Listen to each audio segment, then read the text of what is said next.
মাননীয় সংসদ সদস্যবৃন্দ, আসসালামু আলাইকুম। ফ্যাসিবাদের নির্মমতার শিকার অসংখ্য মানুষের কান্না আর হাজারো প্রাণের আত্মত্যাগের মধ্যে দিয়ে অবশেষে আজ থেকে পুনরায় যাত্রা শুরু হতে যাচ্ছে জনগণের ভোটে জনগণের কাছে জবাবদিহিমূলক সত্যিকার অর্থে জনপ্রতিনিধিশীল জাতীয় সংসদ। বাংলাদেশের জাতীয় সংসদের রাজনীতির এই ঐতিহাসিক মুহূর্তে আমি আল্লাহর দরবারে শুকরিয়া জানাই, যার অশেষ রহমতে আমরা একটি ন্যায়ভিত্তিক গণতান্ত্রিক মানবিক বাংলাদেশ প্রতিষ্ঠার লক্ষ্যে যাত্রা শুরু করতে পেরেছি। 1971 সালের স্বাধীনতা যুদ্ধের থেকে শুরু করে 2024 সালের দেশ এবং জনগণের স্বাধীনতা রক্ষার যুদ্ধ সহ এই পর্যন্ত দেশে গণতন্ত্র এবং মানুষের অধিকার প্রতিষ্ঠার সংগ্রামে যারা শহীদ হয়েছেন, ত্রয়োদশ জাতীয় সংসদ শুরুর এই যাত্রা লগ্নে আমি তাদেরকে কৃতজ্ঞতার সঙ্গে স্মরণ করছি। এই আন্দোলন সংগ্রামে যেসব মায়েরা তাদের সন্তান হারিয়েছেন, যেসব সন্তানেরা তাদের প্রিয়জন হারিয়েছেন, যেসব পরিবার তাদের সন্তান স্বজন হারিয়েছেন, যেসব আহত মানুষকে তাদের স্বাচ্ছন্দ্যের জীবন হারাতে হয়েছে, যেসব মানুষগুলো নির্যাতন, নিপীড়ন, রাজনৈতিক হয়রানি কিংবা মিথ্যে মামলা শিকার হয়ে সর্বস্ব হারিয়েছেন, আমি তাদের সকলের অবদানকেও কৃতজ্ঞতার সঙ্গে স্মরণ করছি। দেশের ছাত্র জনতা, কৃষক, শ্রমিক, শিক্ষক, কবি, সাহিত্যিক, সাংবাদিক, চিকিৎসক, প্রকৌশলী, আইনজীবী, কামার কুমার, জেলে তাঁতি, গাড়ি চালক, ব্যবসায়ী এবং সরকারি বেসরকারি চাকরিজীবী, গৃহিণী, সারা দেশে গণতান্ত্রিক রাজনৈতিক দলের নেতা কর্মী সমর্থক তথা সর্বস্তরের সকল শ্রেণী পেশার মানুষ যাদেরকে গুম, খুন, হত্যা, নির্যাতন, নিপীড়ন, মিথ্যা হামলা মামলা কিংবা জীবন্ত মানুষের কবরস্থান তুল্য বর্বর বন্দিশালা, আয়নাঘর, কোনো কিছু দিয়েই যাদের গণতান্ত্রিক আকাঙ্ক্ষাকে রুখে দেওয়া যায়নি, যাদের সাহসী ভূমিকায় দেশে পুনরায় গণতন্ত্র ফিরে এসেছে, আমি ত্রয়োদশ জাতীয় সংসদের এই যাত্রা লগ্নে দেশের স্বাধীনতা প্রিয় গণতান্ত্রিক আমি বীর ছাত্র জনতাকে জানাই অভিনন্দন।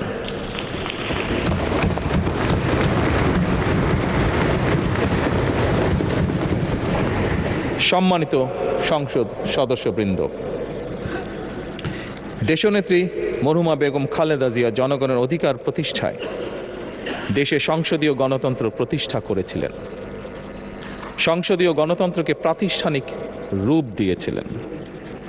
সেই গণতন্ত্রকে প্রহসনের রূপ দিয়ে জাতীয় সংসদকে হাস্যরসের খোরাকে পরিণত করা হয়েছিল।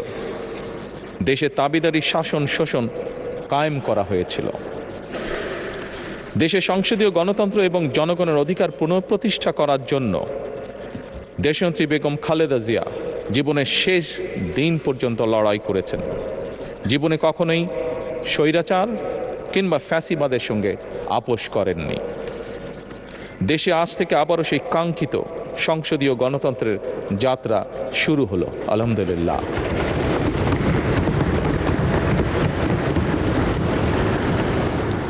সংসদীয় রাজনীতি প্রতিষ্ঠাতা খালেদা জিয়া দেশ এবং জনগণের সাফল্যে এই শুভ মুহূর্তটি দেখে যেতে পারেননি। আজ তাই এই জাতীয় সংসদে দাঁড়িয়ে আমরা দেশ এবং জনগণের স্বার্থে আপসীর নেতৃত্ব, ব্যক্তিত্ব, স্মরণীয়, বরণীয়, অনুকরণীয় রাজনীতিবিদ মরহুমা খালেদা জিয়াকে গভীর শ্রদ্ধার সঙ্গে স্মরণ করছি।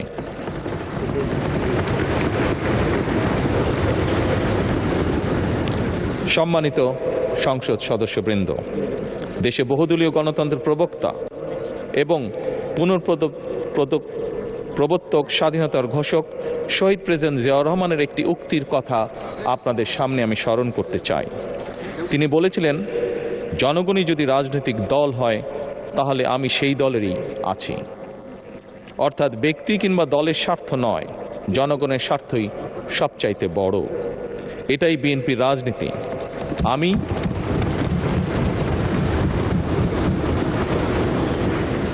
আমি প্রথমবারের মতন বাংলাদেশ জাতীয়তাবাদী দল বিএনপি থেকে জাতীয় সংসদ সদস্য নির্বাচিত হয়েছি। জাতীয় সংসদের সংসদীয় দলের নেতা নির্বাচিত হয়েছি। জাতীয় সংসদে দলের প্রতিনিধিত্ব করলেও প্রধানমন্ত্রী হিসাবে আমি এই জাতীয় সংসদে দেশের প্রতিনিধিত্ব করছি।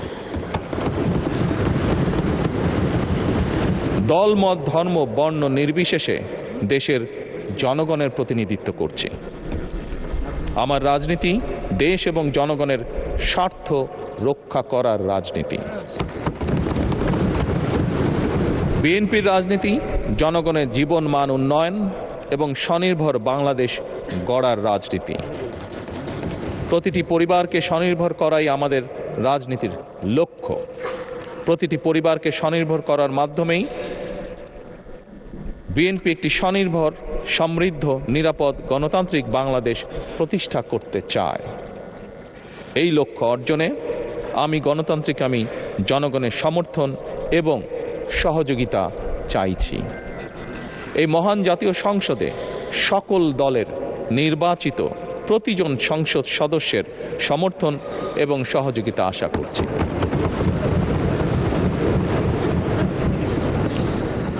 সম্মানিত সংসদ সদস্যবৃন্দ, আমি বিশ্বাস করি আমাদের দল কিংবা মত কিংবা কর্মসূচি ভিন্ন হতে পারে, কিন্তু তাবেদার মুক্ত, ফ্যাসিবাদ মুক্ত একটি স্বাধীন, সার্বভৌম, নিরাপদ, স্বনির্ভর বাংলাদেশ প্রতিষ্ঠায় আমাদের মধ্যে কোনো বিরোধ থাকতে পারে না, বিরোধ নেই।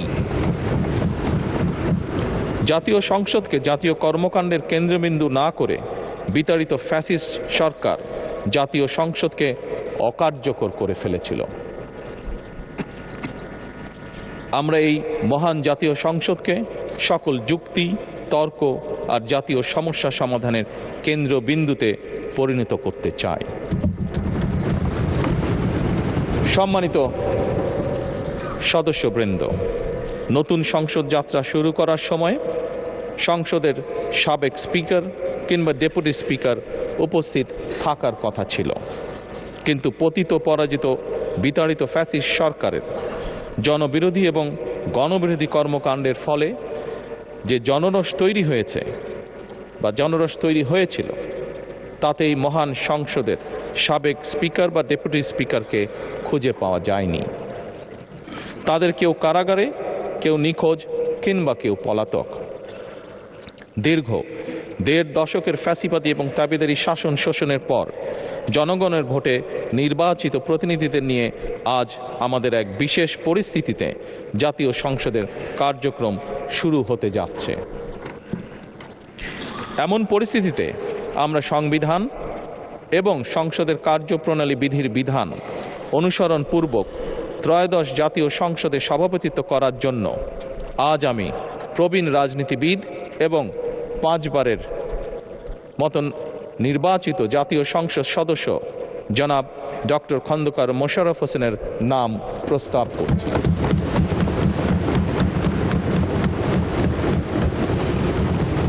সম্মানিত সংসদ সদস্যবৃন্দ, আমাদের সংসদীয় রীতিনীতির ইতিহাসে এই ধরনের পরিপ্রেক্ষিত নজিরবিহীন নয়। 1973 সালে তৎকালীন প্রধানমন্ত্রী মরহুম শেখ মুজিবুর রহমান ওই সংসদের সদস্য মাওলানা আব্দুর রশিদ তর্কবাদীশের নাম প্রস্তাব করেছিলেন এবং তার সভাপতিত্বে বাংলাদেশের প্রথম সংসদের প্রথম অধিবেশন শুরু হয়েছিল। আমি জাতীয় সংসদের সকল সম্মানিত সদস্যকে স্বাগত এবং ধন্যবাদ জানাই। আল্লাহ হাফেজ। বাংলাদেশ জিন্দাবাদ।